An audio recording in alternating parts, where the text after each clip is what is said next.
Welcome to another Into the Weeds Zoom forum, where we explore important issues of the day with guests who share their in-depth knowledge and insight. I'm Michael Menard, Chair of the Bedford Democratic Committee. Into the Weeds is a collaboration of the Bedford, Lewisboro, Pound Ridge, North Salem, Yorktown, Somers, Newcastle, and Mount Kisco Democratic Committees. Tonight, healthcare cuts hit home. New York State and CD17. We are proud to present Kevin McAvey, a national healthcare consultant. Here to introduce Kevin is our moderator, Christopher Vecchio. My name is Chris Vecchio. I'm a Bedford Democratic District Leader. I live here in Katona. If you attended our first forum, it's also available on our Bedford Democrats website. We had a conversation with John Bauman, the president of the Social Security Works PAC, to talk about how the various funding changes could impact Social Security. Today, we're here to talk with Kevin McAvey, who is a managing partner with Manat, Phelps, and Phillip. He is heavily involved in local politics, helping our Bedford Democratic Committee as well in his capacity as district leader. You may have seen him give speeches in the area regarding what's been happening with Medicaid. He's going to come on. He's going to have a conversation with me. We're going to talk through some of the various issues in the one beautiful bill, as some people are calling it. But before we get there, of course, a bit of housekeeping. This coming Saturday, June 14th, the No Kings or Clowns rally is in Mount Kisco. June 14th at 11 a.m., the Clock Tower Metro North train station. I've just put a link here into the chat. So if you're interested in attending or finding out more information, you can go there directly. But with that, I suppose we should get started because, Kevin, there's a lot of ground to cover here today. It's good to see you again. Thank you so much. Well, thank you, Chris and Michael, and like I've said, folks on the call and so many of the committees across the district for inviting me today. It's nice to see you. As Chris noted, I'm Kevin McAvey, and healthcare has been my life for over a decade now. Prior to healthcare, I was working in DC for a little while, helping to modernize our public housing system and optimize our rural broadband deployment for USDA. But then through project work and then through the state of the Commonwealth of Massachusetts, helped to set up a new state health information agency there. Spent 4 years there, and have since spent over 9 years or nearly 9 years at a nation-leading consultancy based out of their New York City office, working with states across the country to think about how we can better deliver healthcare more efficiently and more effectively to populations, some of our most vulnerable populations across the country. So it is really wonderful to be here and just to be able to share some of what I'm seeing and what I'm hearing from across the country, including what's in the one big beautiful bill, HHR1.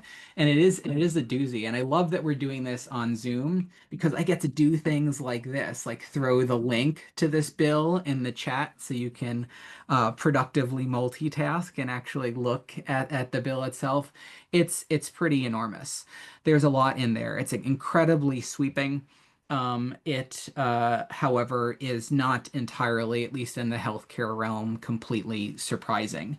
When Republicans took office in January with the administration change, we knew what was coming. There were in January there was a menu of policy reforms circulated among House committees for folks to weigh in and really detail like what they should be, what they would like to pursue in terms of significant cost cuts or policy changes, and what they'd like to leave on the table. And in the one big beautiful bill, as it relates to healthcare and Medicaid, there are significant provisions that you'll hear on the news every day, and we'll get into probably in more detail in this conversation, I assume, like work requirements, more stringent requirements for eligibility and enrollment. Getting access to Medicaid is going to be harder and harder. There are a number of provisions that limit how states can use their Medicaid dollars to support certain types of services, including, for example, for services provided by entities that may provide, in their view, quote unquote, elective abortions. It is a sweeping, expansive bill that has dramatic impacts and will have dramatic impacts on enrollment across the country in both Medicaid and federally subsidized private health insurance, and in New York. In New York, the estimates right now are like up to 1.5 million New Yorkers could lose their health care coverage. It's a lot of people. It's a lot of people. And over $10 billion could be lost in terms of federal funding to support our healthcare system, which is going to impact everyone. Oh, I mean, there's a lot of chatter in the headlines, cuts, reforms, block grants. Can you clarify what the bill does versus what it doesn't do? Yeah, absolutely. So one of the things I wanted to note here is just how important advocacy is. So I mentioned that like that menu of policy options back in January, it included some particularly um, ugly, nasty provisions that would have uh, fundamentally changed Medicaid in ways that go even beyond what we're considering right now. What block grants are, if you're hearing about that, is like the federal government would give states a certain amount of money, and then like on year one, and then would allow for a very limited amount of growth year after year. But for everyone on this call, especially those like who have like employer health insurance, really feel it. Like healthcare costs are growing at a pretty significant clip. You compound that over 10 years, 20 years, you would actually be setting up a system to completely starve. So that's what block grants are, and really diverges from this historical partnership that dates back to 1965, where the federal government matches at least 1-to-1 state dollars on healthcare spending to support our most vulnerable and lowest income individuals. It would change that formula. Fortunately, at least so far, block grants and per capita caps, which does something similar to block grants, but for specific populations, have been taken off the table. These other provisions, however, as we were discussing, are still extraordinarily serious and will have significant impacts on our healthcare system.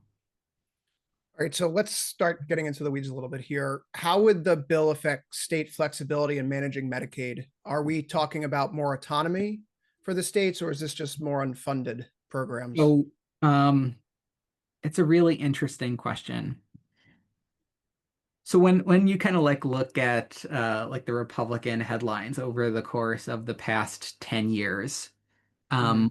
when in the best light, they're the party is supposed to be for states' rights, right? Let the states decide what to do and keep the federal government out of our business. It's the most ironic thing in the entire world, because you look at so many of their policy provisions, including the ones in the one big this bill, and you I look. hate using its name, by the I way. know I do, but I also don't want to use like I have to stick to the facts, man. Um, but like there is significant federal overreach and value judgments that are being placed on states Mhm. and how they manage these historically like state designed against minimum federal requirement programs to serve their unique population needs. You'll hear this on the news again and again. Able-bodied people need to work. And honestly, like I agree with that. But that's also like a symptom of just really kind of one level deep policymakers and policy making. When you actually kind of see, and we'll talk about this probably a little bit more, like how work requirements actually just create additional paperwork for people who have no time and no money, and will just ultimately wind up dropping them off of Medicaid, which is the point. Um, but the federal government, through the one big beautiful bill, does put forth requirements and value judgments for states around work requirements. It bars, and I'm looking at my cheat sheet here because there's so much in this bill that I wanted to cover today. It bars Of course. federal payments to prohibited entities that are providing abortion services. This is a unique provision that really targets Planned Parenthood, which is often a primary, if not exclusive, particularly in rural areas, source of maternal health and women's health. It's saying that federal dollars cannot go at all to these, that federal government dollars do not support abortions, period, Mhm. for a long while. But can't, like, federal dollars can't even support these facilities. And also, and really dangerously, the federal government has included a provision that states that states can be penalized for using their own dollars to provide coverage to populations which the federal government does not want coverage provided for. This is particularly uh, uh, uh, important for New York, where we cover many, and are actually now constitutionally required by our state constitution, many legally present immigrants. By these provisions, not only will New York lose federal funding to cover a portion of these individuals, as we have been through the Essential Plan, and either have to kind of make up the entire difference with state dollars, but we will get Sure. a federal penalty Mm. on us for even offering them coverage. It's a really mean bill and an extraordinarily dangerous precedent that I'm just mystified that conservatives and my libertarian friends aren't up in arms about. Well, you're kind of getting into a question I wanted to ask further down the line, but Yeah. it kind of makes sense to ask it here. We've heard from residents around CD17 that there are people who fear this bill is a backdoor way to roll back coverage. So, what would you say to someone who's listening in here who relies on Medicaid for cancer treatment, mental health care, managing a chronic condition? What's at risk? It's it's not a back doorway. It's a front doorway. That is part of the purpose here, and it goes to like this broader existential question. And I Mhm. honestly think that we as a country have not done justice to actually discussing really important policy issues and making decisions that everyone's bought into. By that I mean Medicaid was started, what is it, like 80 years ago now, 60 years ago now, um, uh, to serve our lowest income individuals with disabilities and folks who really had no other way Sure. to get coverage. Over the course of time, it we our values as a country have allowed the have purposefully allowed that program to grow without actually kind of out in the open talking about how Medicaid is now our net to catch to provide individuals health care who cannot otherwise afford it through other means. And it's become more and more critical for more and more people because the cost of healthcare for everyone has grown astronomically. Over the course of the past 15 years, private health insurance costs in this country have grown by over 80%. Ironically, the costs of Medicaid on a per person basis have grown about 30%, yet that's where we're targeting.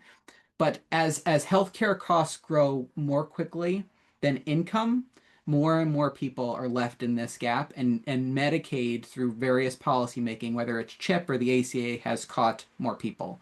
So how like is this a coverage rollback through the back door? It's very much a coverage rollback through the front door in the Right. spirit of Republicans really wanting to take us back and really believing that healthcare is a luxury good that should be earned instead of a basic necessity in order to lead productive lives. So whether it's the eligibility and enrollment provisions, moving from in New York, for example, moving from requiring individuals to provide like re-up paperwork, and this goes to many people on Medicaid, like regardless of whether you're an adult on the expansion population or not, from every year to every 6 months, And if anyone on this call has ever kind of tried to fill out Medicaid paperwork, it's a big pain in the ass. I mean, I could say that. This is not a PG show, right? Yeah, you're Okay. allowed to. This is an HBO. Um, but I mean, it's a lot. And now imagine doing that twice a year, and also at much stricter risk of losing your coverage if it's not completed on time and right, where there were previous safeguards to protect it. It is a front door way of removing people from coverage. I mean, we've skated around this question a little bit already, but Mhm. you mentioned about the provision eligibility here. Should the lower income families in our district be concerned about getting dropped due to this red tape? I think the answer is plainly yes, based on everything you've said. Yes, I mean, I think that so let's ground ourselves in the facts Sure. because there are. One of the two political parties has to. So Yeah, let's there have it we be go. us, I, right? I, I agree. When we're thinking about the provisions in here that could impact coverage, I Mhm. think that individuals, especially if you're covered, if you're an adult Medicaid enrollee covered under the expansion population, which means you have like incomes up to 138% of the federal poverty level, which, by the way, is $21,000 for an adult. So, like, you are extraordinarily low income, you're likely going to be required to submit more paperwork on the work that you have previously done prior to applying for coverage.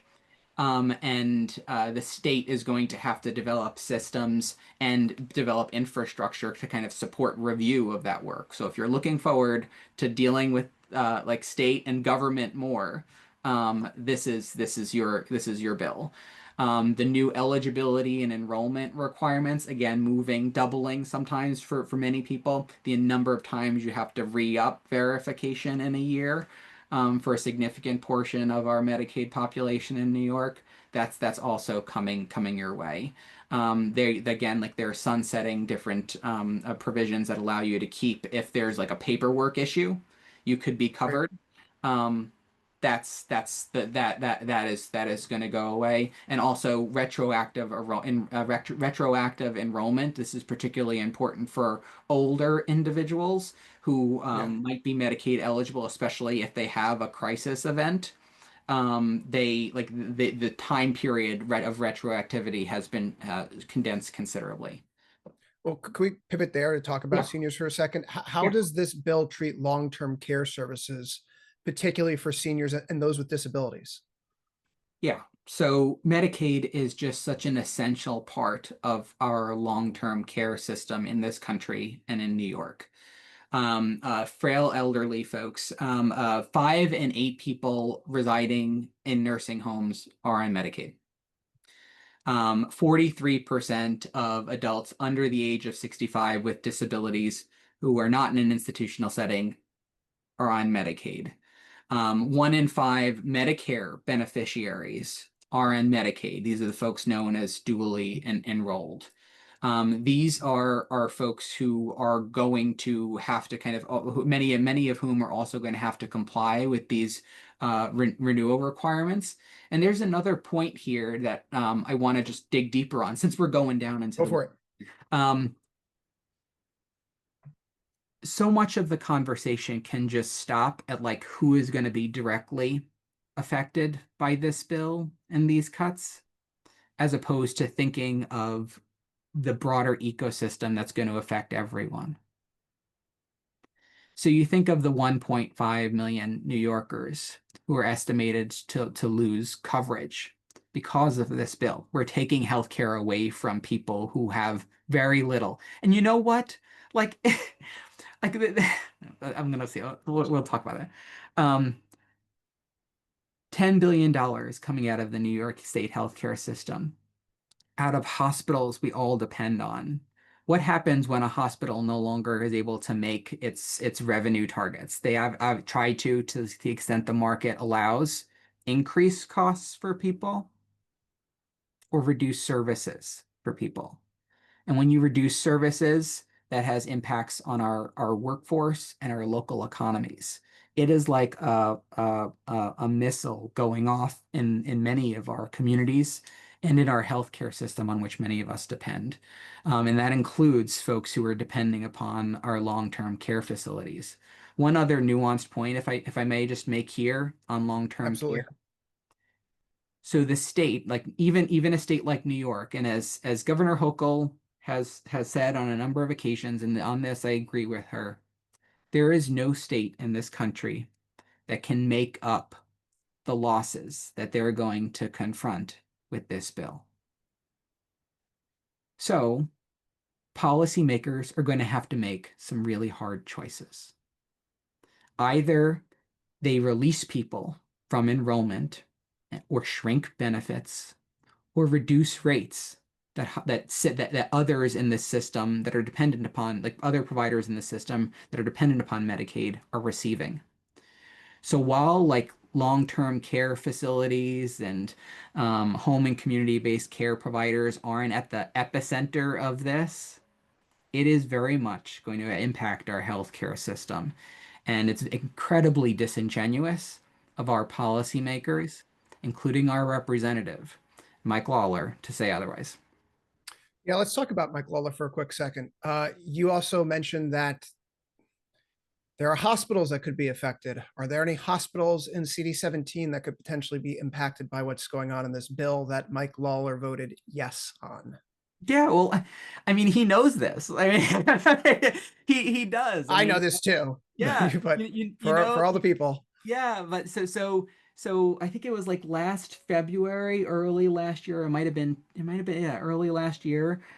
He sent a letter to Governor Hochul asking essentially for more money for the hospitals in Rockland County, Montefiore Nyack, Good Sam, to make sure, like citing, I think he cited that 45% of the residents in his district were covered by Medicaid, and these hospitals needed additional Medicaid dollars.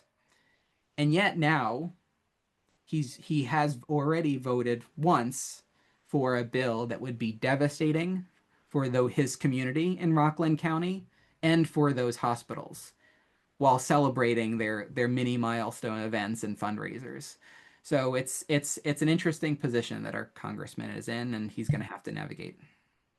I did see a question coming here from the audience. So before you and I continue, and again, I would encourage people, if you want to ask a question, raise your hand. I will unmute you successfully, like I did with Kevin at the start of the show. Question coming in here from Phyllis Ross. If the federal government is overreaching by penalizing states for making decisions about their own dollars, do you expect states to bring this up to judicial review once states sue?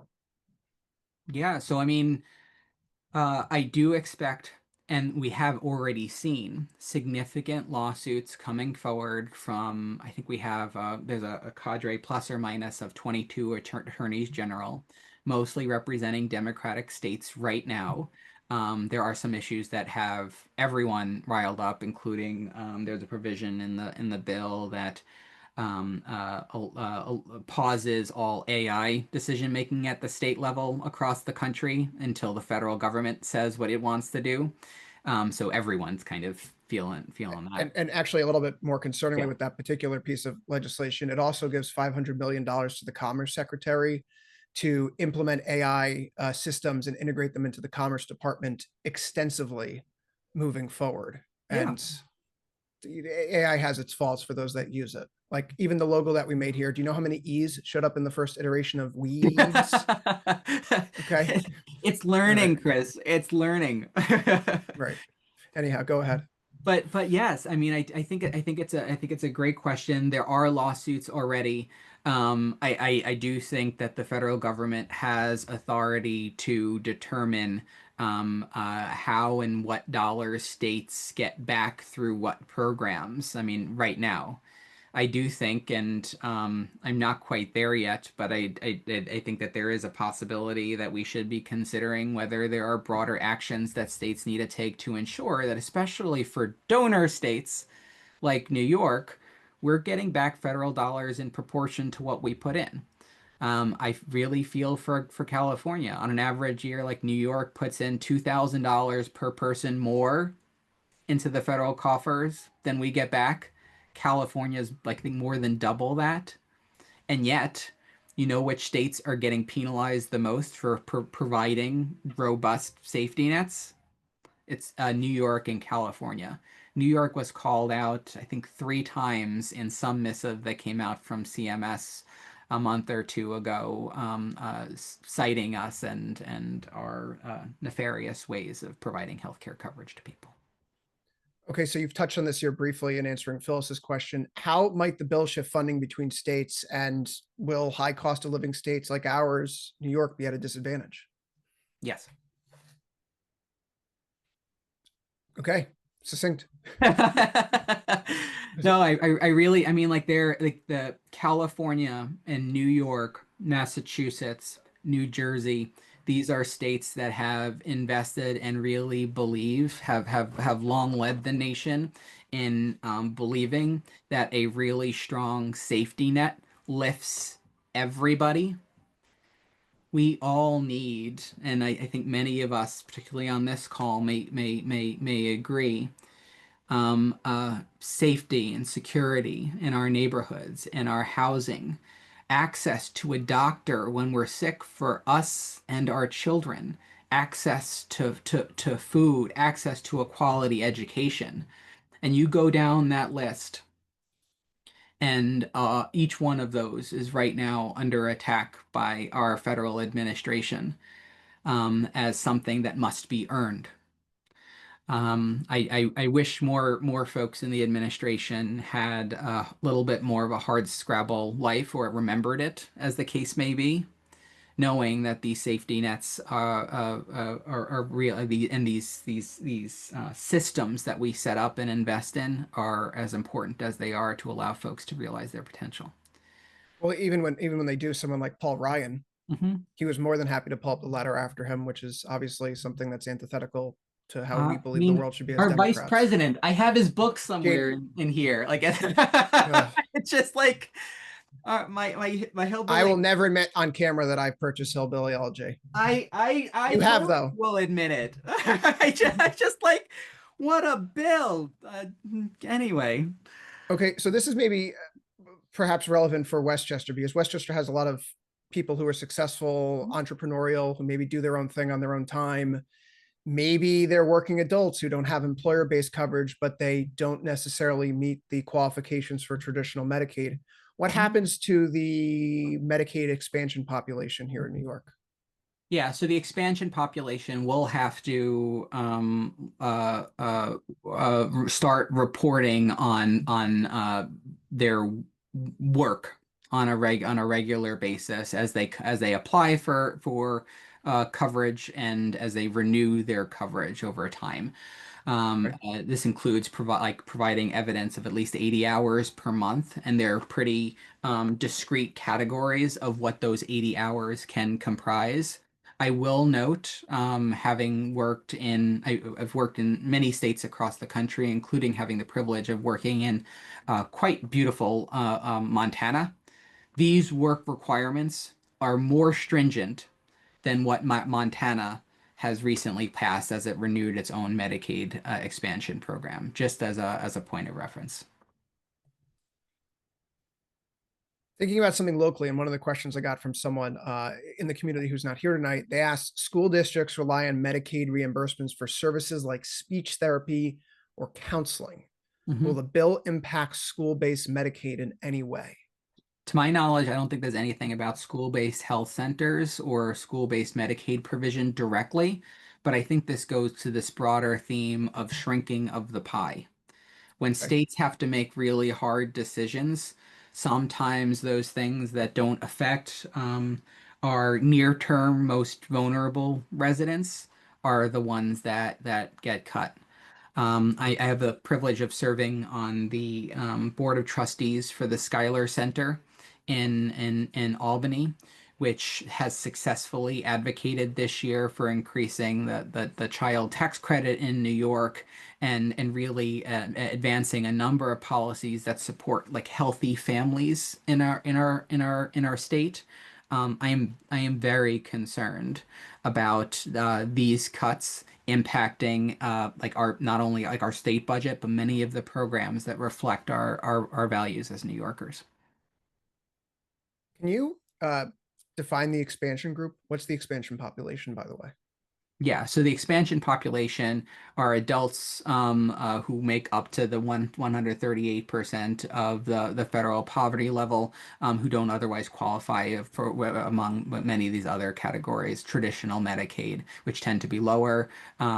Kids are either insured through Medicaid or the Children's Health Insurance Program. Um, uh, yeah.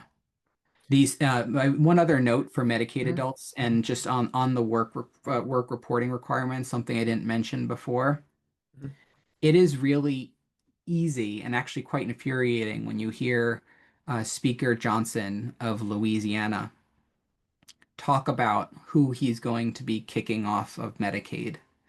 And I don't know if you've caught him on TV, I he haven't, no. yeah, he speaks to it in a very particular pointed way where he is referring to all of these kids who are on their parents, all of these men, young men who are on their parents' couches eating potato chips and playing video games. According to data, like actual information, the majority of the folks that are covered by Medicaid expansion, the adults on Medicaid expansion, are working. Right. I think that around 40% or more are working full time, another 20 something percent are working part time. For the remainder beyond that, they're going to school, they're taking care of an older or a disabled parent or child, or they are ill themselves. And that makes up the vast majority of the population. It's a real hateful kind of rumor that the speaker is spreading, and which Congressman Lawler has fully bought into. Sure. I did have a question, a hand raised here from the audience. Samantha, go ahead. Hey, Hi. Thanks so much for taking the time tonight, Kevin and Chris. good. This has been really helpful. So I am the executive director of a national nonprofit dedicated to ending preventable stillbirths. So I do a lot of work in the maternal health field. Thank you. Um, Thank you. And as you know, 41% of U.S. pregnancies are covered by Medicaid, including two-thirds of Black and Indigenous pregnancies, which, as we all know, are at the highest risk of both maternal, fetal, and infant death. I was just wondering, from like a practical standpoint, for these families that are going through pregnancy while on Medicaid, like how is this going to impact the care that they are able to receive?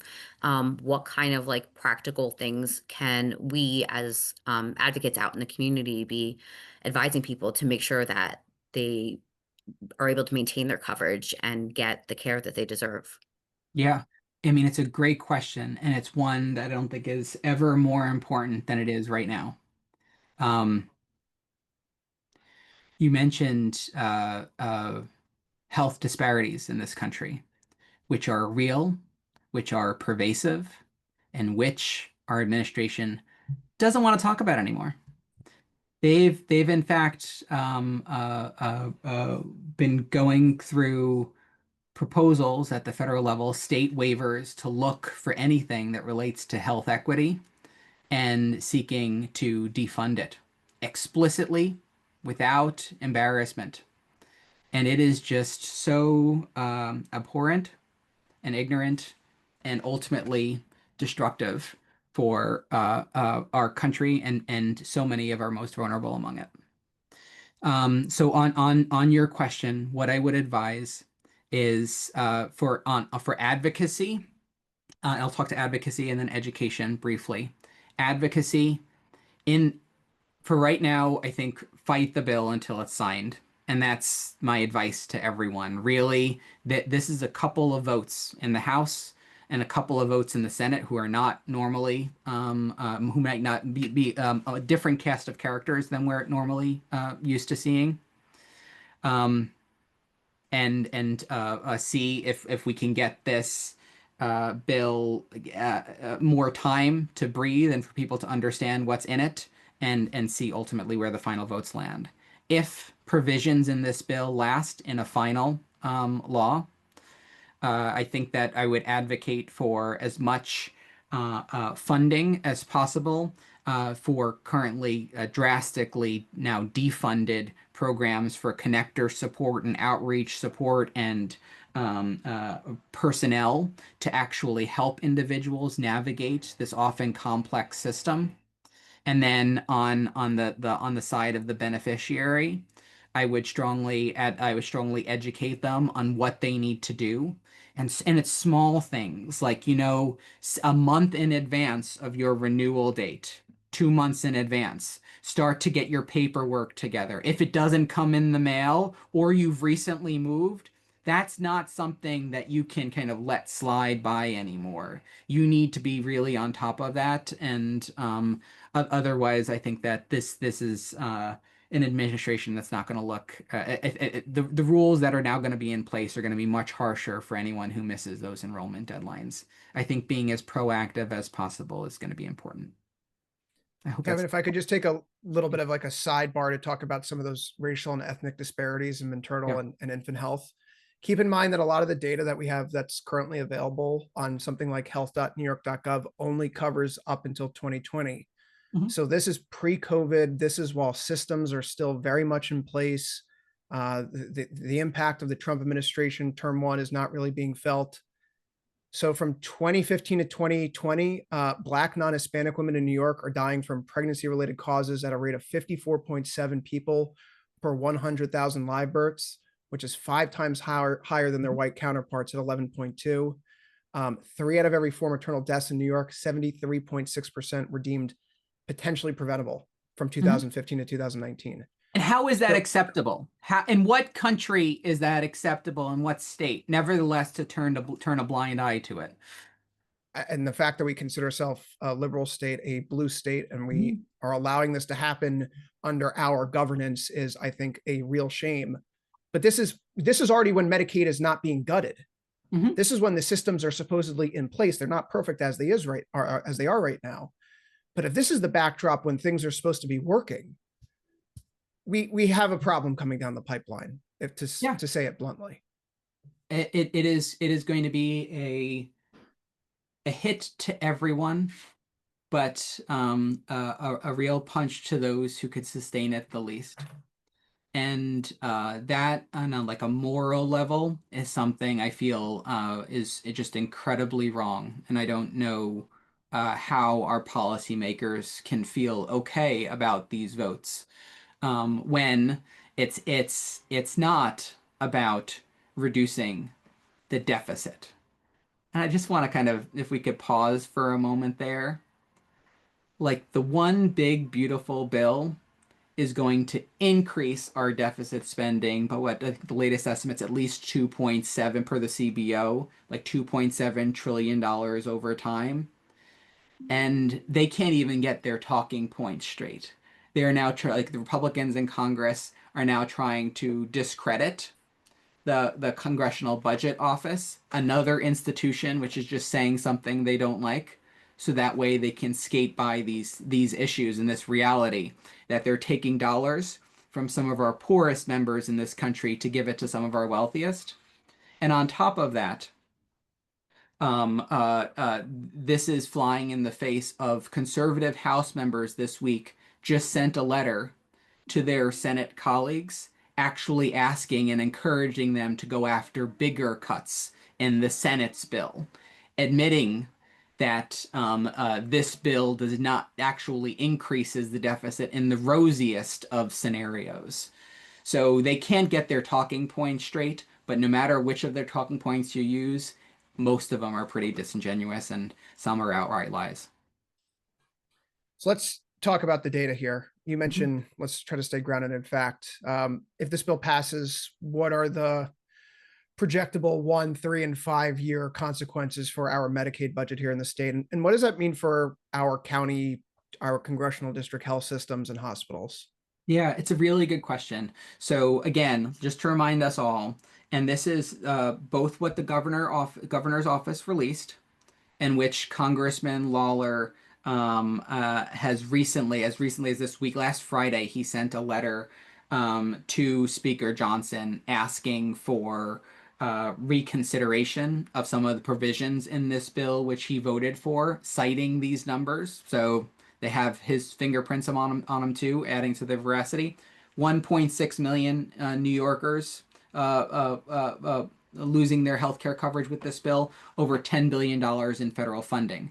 If we only look at the Medicaid portion of that, so there's also like the essential health plan and the federal subsidies, which make up the remainder.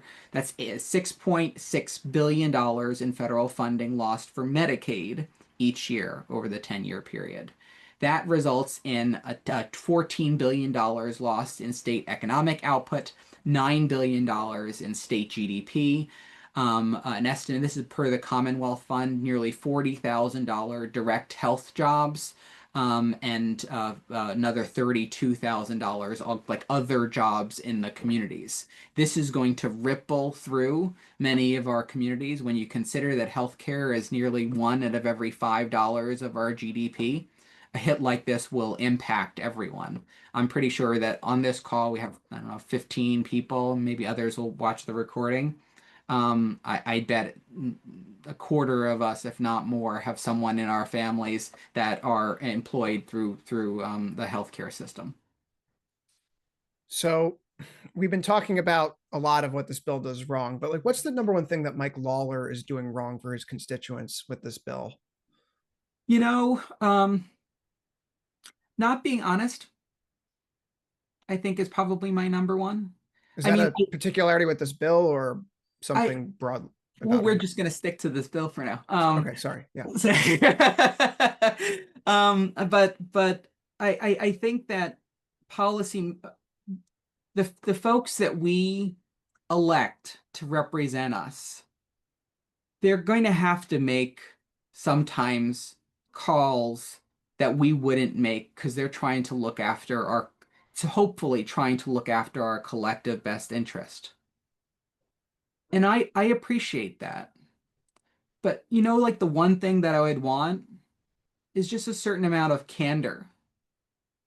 Like we're making this call for these reasons, and I know it's going to hurt these people, and we're going to try to figure out a way to mitigate that risk and that concern. And I don't know if you've been able to, and others have been able to go to some of the town halls so far, or see some of his updates. His consistent refusal to either skate over the issue or be adversarial against those who have real genuine concerns is not something that I want to see in someone who's representing me on issues of such importance. All right, so let's play a little game here. Love game. CD17 race is heating up. Mhm. Well, there's a lot of people in the race still, but let's just say that these candidates came to you and said, what do I need to know about this bill as it makes its way through Congress? If you were advising them, what would you have them do differently? I would have them serve as like start representing the interests and the facts of what this bill does, raising the issue. Again, like I've mentioned, yes, I want to come back to that. That's a really good comment. But like I advocacy works again. Like and sometimes it seems excessive, or like, do we like need to go to this rally and raise this again? But you know what? The rally results in media coverage, which results in questions, which puts people on the spot, and it works. The over the course of the past 5 months, I truly believe, hand to God, that Congressman Lawler's and many Republicans across the country positions have moderated. I would ask for our representatives to reflect what's in the bill, the facts, not exaggerate them, because I think that that's very easy to then call the entire thing crazy and histrionics, who it's going to affect, and then talk about a better way forward. And that's not something, and it's still super early in the race, that I'm just not seeing yet, but very much hope to. Like this Well, doesn't let's have talk to about be, that better way forward, though. yeah. Right? Like Yeah. if let's say this bill passes, Mhm. toothpaste is out of the tube. Democrat gets elected to the seat. We take back the House. Mhm. Ultimately, because President Trump is still President Trump, we have to figure that we have to hold on to the House for 2 cycles. Mhm. to have a chance of getting the Senate back and the presidency back to fix whatever damage is done. Mhm. So what would your ideal candidate do to build a better system so that Medicaid serves its purpose of helping the most vulnerable Americans? I would take us out of the Medicaid domain. I think it's too small. I think everyone in this call, if you look or look at your like healthcare bills over like on a year to year basis. I don't know about you, but my premiums went up nearly Every 10% year. this year. I know. It's crazy. Why aren't we generally talking about how healthcare continues to face a crisis of affordability and access? And why aren't we pressing for this issue that I will note is one of the top three C-suite issues for businesses now across the country as a cost for them that continues to grow in an unsustainable way, and talk about solutions. I mean, I know that there's actually strong bipartisan concern about this because it is a concern for all Americans, and then talking about the solutions. I do think that there are, they think that there are things that we will need to address if we take back the House on in Medicaid specifically. But I don't think we can be as narrow in our focus and also have a debate on others' terms. Okay, so let's just wrap this up here before we open it up for any questions, if there are any questions. What's the message that you have to the everyday Medicaid recipient who's listening right now or in the future and feeling uncertain about said future? Yeah, I mean, it's a really good question, and I do appreciate and want to thank you, Chris and Michael and everyone for having me on. Um, this isn't a fight just about Medicaid. This is about the role of government in supporting people who don't have resources, who don't have, might not have the luxury, like I think many of us hopefully have, like of joining a Zoom call at an 8 o'clock on a Wednesday night. And there's a scary proportion of our country right now that is having a tough go of it. And healthcare should not be a concern for anyone, whether you have an illness and you are concerned about whether to go to the doctor, whether your kid is sick and you're worried about bringing them to the ER to then face an unknown bill at the end of the day. Medicaid is a microcosm of what we want in terms of fairness in our system, while what is it, 800 households in this country control more than 65 million in wealth plus. There are significant disparities and financial disparities at play, and I think that I really hope that Medicaid really will ultimately reflect our values and what we want to provide for our lowest income residents. Well, Kevin, I want to thank you for answering my questions. You and I wanted to have a conversation here that perhaps shines some light on what some of the changes coming to Medicaid could be as a result of this one big, beautiful bill, at least in the form and function that we know it to be in. Right now, it's Wednesday, June 11th. So it might change over time, and Right. perhaps some of these things do change. So a conversation in the future will be necessary. But before we close this out, I do want to open up the floor for people. If anyone is interested in asking questions, I would encourage you to do so. Um, one that came in prior to this, are there key players that people should be contacting in Congress? Are, are we going to have to get on the phone with Mike Lawler's office?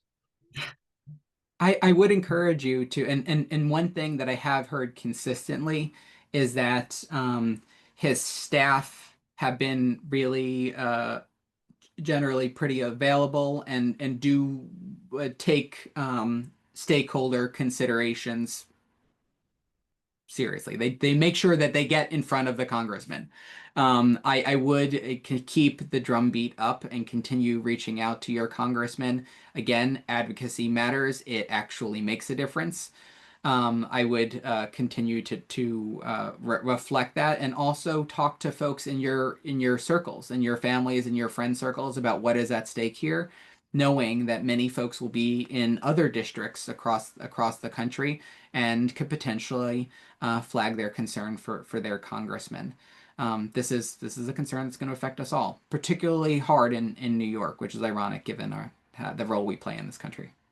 Is there a specific message that you would use as it pertains to CD17? I know that you and I were talking before we got on air, and you mentioned something about a hospital in Nyack potentially having to shut down, one of two hospitals in the area potentially being closed as a result of these cuts. So sometimes I think that a couple of things that we found to be that really resonate with any audience. One, if you're concerned about your personal well-being, I think personal stories are really resonate. If you have concerns about your access to healthcare services, and if you have concerns about your job and your local economy and your local community, I think things that are really tangible and relates directly to the provisions that are being put forward in the bill and the impact that they'll have, I think will go the furthest. Just as a point of clarification here, do you find that any of this Medicaid conversation is any way related whatsoever to the conversation of immigration in the country right now? Totally.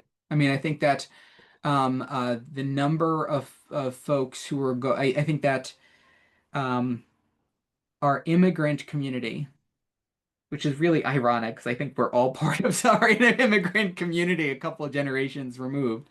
Our recent immigrant community is being particularly targeted across the country.